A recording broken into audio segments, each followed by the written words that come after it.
Hello and welcome to this presentation on Witt's notion for ordering related problem.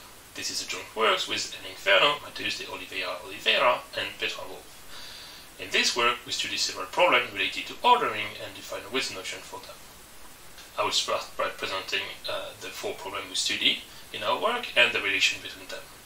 We start with completion of an ordering, which is our most general problem, and all the three other problems will reduce to this one. We start with the partial order, so we need the base set V with V0 to V4, and the partial order, which is a binary relation defining less than equal. So for example here we have the Hasse diagram for the partial order, which means that I have an arrow between V0 and V2, which means V0 is smaller than V2. Saying V2 is smaller than V4, and we don't draw the transitive edges, so V0 is smaller than V4, but we don't have to draw direct edges from them. It's a partial order because some vertices are non-comparable in the partial order. For example here, V0 and V1 are not comparable, and we have the same for V2 and V3, and V3 and V4. One question we ask on partial order is to find a linear ordering of the partial order, which means we want to choose for all missing edges an orientation for them, which respects transitivity. In this problem, completion and ordering, we have some weight on the missing edges. So, for example, putting V1 before V0 costs 5, and putting V0 before V1 costs 3. And the question we want to ask is the following. Given the partial order and the cost function for the missing edges, an integer k, either linear extension so that the cost of all the edges has been added to the partial order is at most k. Our second problem is one-side crossing minimization. It's a graph drawing problem, and to define it I will need to define first what a two-layer drawing is. So a two-layer drawing is a drawing of a bipartite graph. So G is a bipartite graph, V1 and V2, and we will draw the vertices on two parallel lines. So one line for V1, one line for V2. V1 is given to us with an ordering. Each vertex is represented on the line and need to follow the ordering. We put vertices on V2 and we draw the edges as straight line between the points representing the vertices. When we draw a graph, we often want to understand the underlying structure, and crossing on the graph reduce the legibility of the graph, of the drawing. In this example, we can see that between edges adjacent to V0 and V2, these four edges, there is one crossing. If we look at V1 and V2, there is three crossing, and we see that if we switch this side V1 and V2, then between edges adjacent to V1 and V2, there is no more crossing. So the number of crossing on the two-layer drawing, as the ordering on V1 is fixed, only depend on the ordering on V2. So the one-side crossing minimization problem is the following. Given the bipartite graph and the linear order on one side of the graph, an integer k, we want to know if there is an ordering of V2 such that the number of crossing in a two-layer drawing is as what k. So we will show how to reduce ORCM to the completion of ordering problem. So an instance of ORCM is a bipartite graph G and a linear order on V1, one of the bipartition. So here is the drawing again. So now we need to define an instance of completion of ordering. So the base set will be V2, the vertices we want to order, and we will define the cost first.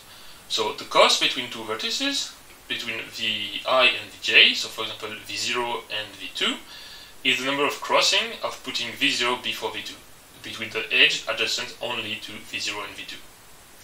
For V0 and V2, the cost is 1, and for V1 and V2, the cost is 3, and we have seen that if we exchange V1 and V2, then the cost for V2, V1 is 0. So every pair of vertices will have a cost, and then we also need to define what is the partial order associated. The partial order would be all the pair with cost 0. The next problem is grouping by swapping. This is a word problem. So first we need to define what is a swap for a word. So given a word like this on some alphabet, and given two positions, this one and this one, for example, a swap is just exchanging the letter at this position. So in a swap, we exchange two letters, but we need that they are adjacent in the word to be exchanged. Okay, and now we need to define what a block string is. A block string is just a string where all letters appear in a block, like this. In this word, you have all A, all C, all B, and all D. No letters are mixing. And the problem is the following. Given strings, W on some alphabet, and a K, I want to know if I can transform by swaps W into a block strings W prime with at most K swaps. We will not reduce grouping by swapping to completion of ordering directly, but we will reduce it to one-side crossing minimization. An instance of grouping by swapping is an alphabet and a word on this alphabet. Now we need to define a graph, a bipartite graph. So for one side of the graph, we will use the word, and we will use the ordering given by the word. On the other side of the graph, we put the alphabet. And then we connect every position of the word with the letter that corresponds to this position. So the A in the alphabet is connected to all the A in the word. Note that a block string is only defined by the ordering of the letter. So if I put A before B before C and before D, I know the word. It will be 3A, then 1B, then 3C, then 4D. So we only need to care about the ordering and how much swap it costs to realize this ordering. So now we need to define what the relation between the number of swaps and the number of crossing.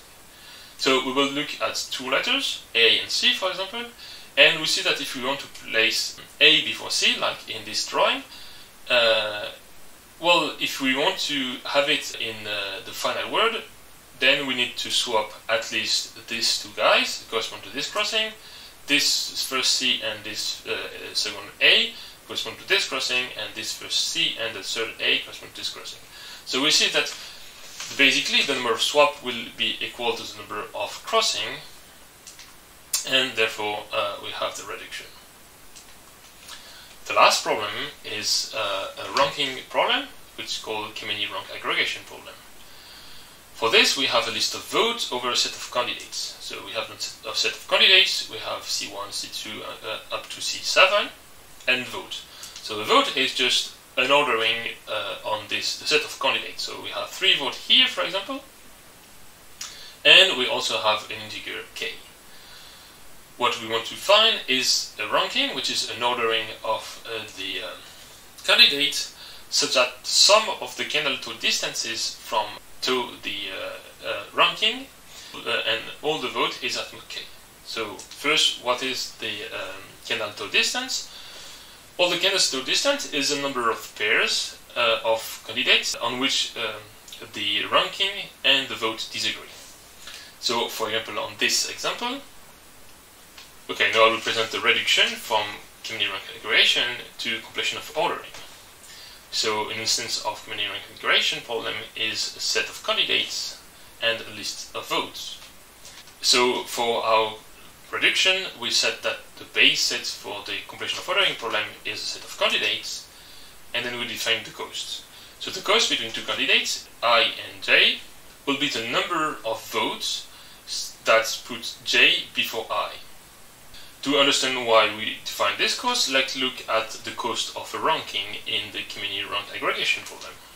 So the cost of a ranking though is the following. It's the sum over all votes, and it counts number of pairs that disagree, which means that it's a sum over all ci less than cj in the ranking, and we count the number of time they disagree with the vote pi. Okay.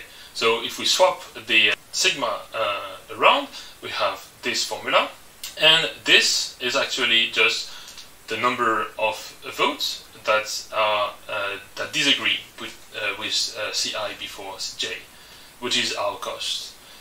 So this means that the cost of a ranking will be equal to the cost of a linear extension. Okay, note the partial order is defined as before. It's all pair with cost 0. Okay, so now we have presented the problem. We'll look at what is the width parameter that we introduce in this work. First, a word on complexity. So the reason why we're looking for parameters and FPT result is because CO, KRR, OSCM, and grouping by swapping are NP-complete problem. I will add a few words about the complexity of this problem, and we'll define a restriction of grouping by swapping. So the R grouping by swapping problem is the same as before, but the word that we choose over the finite alphabet, we know that each letter of the alphabet appears 8 times. And for this restriction, this is the complexity we have. If R equal to 2, it's polynomial time solvable. For R bigger or equal to 4, it's NP complete, and for R equal to R, it's an open problem. Okay, to define the parameters, we will borrow some parameters from graph. So first, we will see what graph we are considering. So we will look at co-comparability graph. So given a partial order like this, we have that the arrow that's from a graph, which is called the S diagram, and we have also the missing arrow that's from another graph, which is a co-comparability graph. And we will be looking at this co-comparability graph. We will define our width measure using the path width of the co-comparability graph, but just not the classical path width. We'll define what the row consistent path width. So first, I will recall quickly what path decomposition is. So the idea is to put the graph into a path. So have bags that contain part of the graph, like this. And we have two properties, like if a node appear in 2 bags, then it appear in all the bags between the two. So for example, one appears there and must appear there. The other property that we want is like all edges of the graph should appear in one bag. What we will do with the path decomposition is we will build incrementally a partial solution, starting from the bag to the left and going to the right. So at each bag, we will extend the partial solution that we have, and at the end, all the partial solution will be a solution for the problem. But in our case, we need to remember that if there is no edge between 2 vertices, like in 5 and 7, this means that there is no order between them. So it's either in this direction or in the other direction. And we will build a linear order starting from the left to the right. And what we don't want is to have some kind of edges going to the right to the left. So we want to have all edges from left to right in some sense. So as vertex of the graph appear in several bags, it doesn't mean it doesn't really define what an edge in this going in the direction is defined. So we define what is the consistency. So we say that the path decomposition P is consistent with a partial order row if there is no pair UV such that U is smaller than V and V is forgotten before U is introduced in the path decomposition.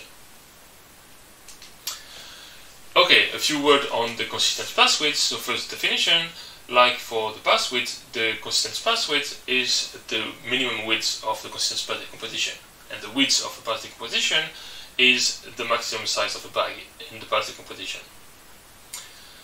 So why do we consider path width and not tree width for our problems? Well, let's come from an old result from Habib and Morin in '94, which said that for a partial order, and actually for co-comparability graph, the path width equals the tree width. So we don't need to consider tree width. Using results from the paper, we prove also that the consistent path width is equal to the path width. Okay, so now we have defined some width notion for completion of ordering, and we will see what this means for the 3 other problems. So we start with OSCM. We will see that the path width doesn't have a direct meaning, but we can show some interesting stuff on the co-comparative graph. So first, we will define some interval associated to each vertices in the set V2. So for each vertices, for example V0 in this case, we will have an interval that starts with the smallest neighbor in V1 and go up to the biggest neighbor in V1. So here it just covered this. We do it for all the vertices, and this interval system defines co-comparability graph of the of the associated partial order when doing the reduction for completion of ordering. For grouping by swapping, it's actually similar to some other measure. So given a string, we define the scope of letters. So here the scope is an interval that starts where the letter first appears and that stops where the last occurrence of the letter is. We do it for all the letters on the word, and then for each position we define the incidence as the letters such that the scope is intersect this position. So here we have A, C, and D in the incidence.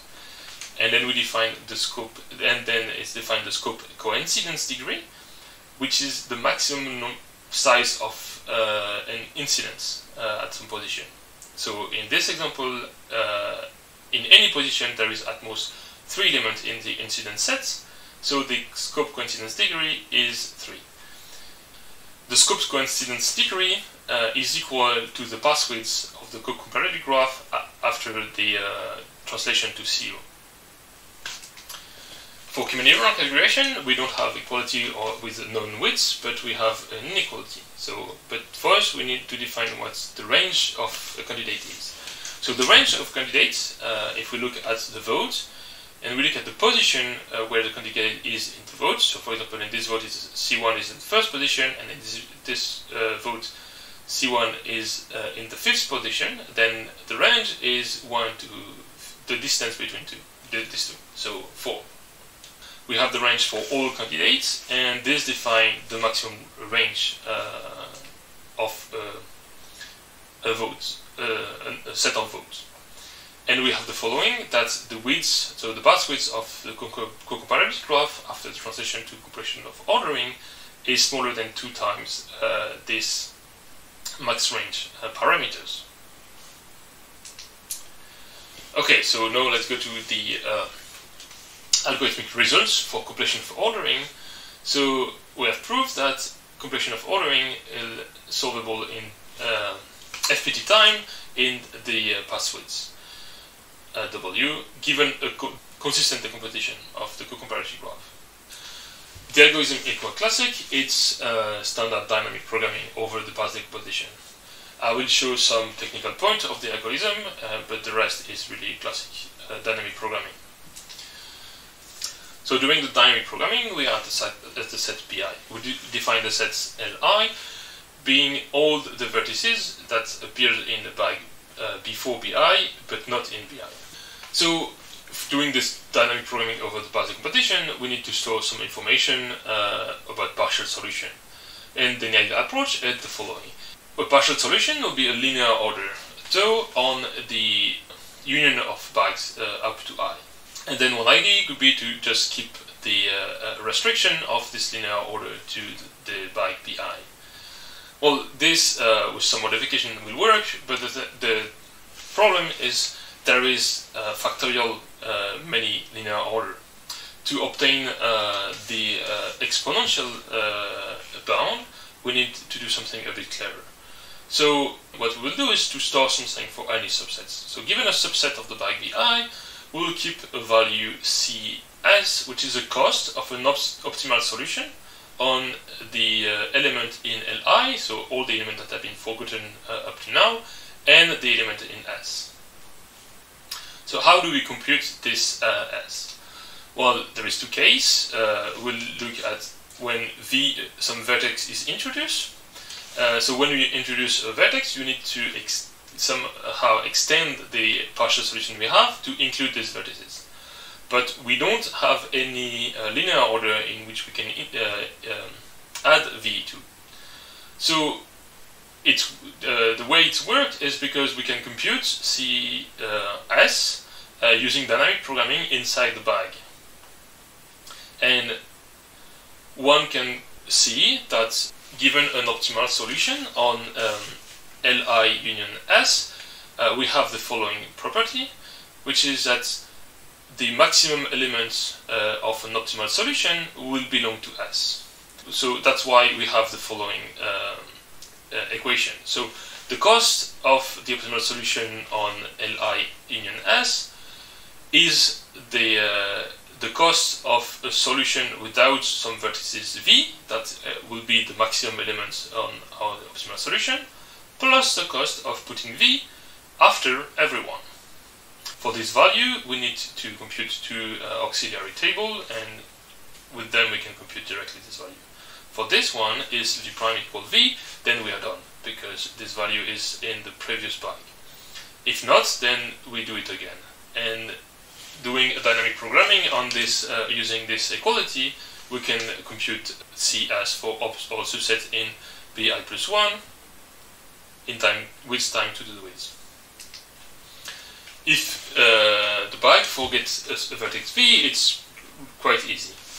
So for each subset that we have in the previous bag, either V is inside this bag, and in this case we keep the value and remove V from the bag. If V were not in the set S, then we just throw away the set and the value. With the different reduction that we have, this result translates directly to all the three other problems. But if we look at more closely to the reduction, we have a bit more structure on the instances of the completion of ordering problem we get. And also, in this problem, we need to be given a decomposition to be able to compute this. That's why we introduce some variation of this problem, which is positive completion of an interval ordering.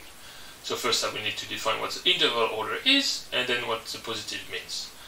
So an interval order is a partial order that can be defined with a set of interval. So for each element we define an interval, for like this on this example, and we have that ui is smaller than uj if the interval of uj is strictly after the interval of ui. So in this example, u1 and u is smaller than u3 because this interval it comes strictly after this one. If they intersect in some point, then they are just not comparable. So the definition of this new problem is just that the interval, the partial order is an interval order, and the positivity is a condition of the cost function. This means that for all uncomparable pair u and v, then the cost of u before v is strictly positive, and the cost of v before u is also strictly positive. With these two restrictions, we get this result, that the positive completion of an interval ordering is solvable in FPT times in the costs only. Compared to the previous result, here we don't need to have a path decomposition given. One can build a path decomposition which is consistent with the interval order in linear time. The second difference is that we don't have any dependency on the path width of the co-comparability graph. And the reason is that in the co-comparability graph of an interval order, the path width is equal to the size of the largest clique. Also, we know that adding any edges to the partial order to make it a linear order costs at least 1. Therefore, we can bound the width of the comparability graph by a function of the cost parameter. In conclusion, I want to present on the problem in some interesting direction for future works. So the problem I already stated is what is the complexity of 3 grouping by swapping. Some interesting direction is to look into different type of partial order in the context of completion of an ordering. Many different type of ordering have been considered for ordering problem, like in K-many rank aggregation. So one idea could be to look at the same ordering problem and see what's the complexity of solving CO restricting to this kind of partial order. Some other direction is to look at other ordering problem in the context of parameterized complexity. One example could be the optimal linear extension problem, which is really close to a completion of ordering, but in which the cost of the final linear extension is only the cost of the direct neighbor elements. So we only count the cost between u and v if u is directly smaller than v. Some other interesting direction could be to see some graph drawing with some constraints. In graph drawing, we may want to add some other constraint, like neighboring vertices should be close one to each other, and this maybe translate to CEO and see what kind of instances this gives. Thank you for your attention.